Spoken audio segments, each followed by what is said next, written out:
যারা আজ পর্যন্ত এখনও হাসন রাজার বাড়ি দেখেননি, শুধু নামেই শুনেছেন, কখনো দেখতে পারেননি, তাহলে সম্পূর্ণ বাড়িটি আমার এই ভিডিওতে আপনারা দেখতে পারবেন। তবে পাশে থাকতে হবে।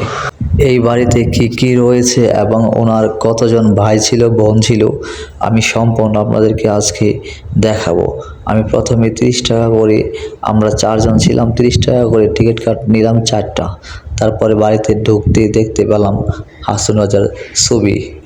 এই ঘরটি হলো সেই ঘর যেখানে হাসন রাজা গান করতো এবং সবসময় বসে থাকতো, এবং ওনার কতজন ভাই ছিল এটাতেও এখানে ছবি লাগানো আছে, এবং কি যন্ত্র উনি ব্যবহার করত সব কিছু এই ঘরটিতে রয়েছে।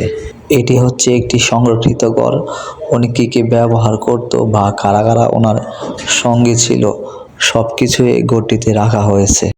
অনেক কিছুই এই ঘরটিতে ছিল, কিন্তু সময়ের অভাবে আমরা দেখতে পারিনি।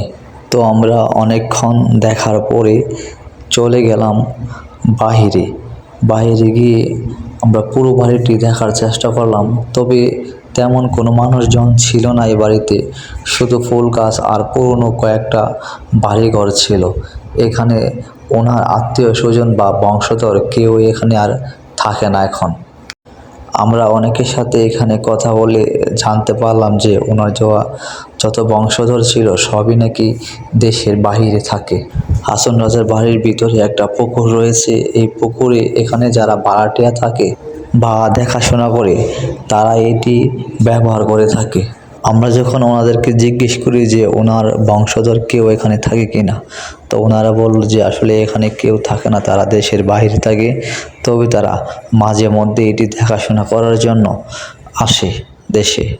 আমরা এখানে যে ঘরগুলি দেখতেছি এটি আসলে অনেক পুরনো এবং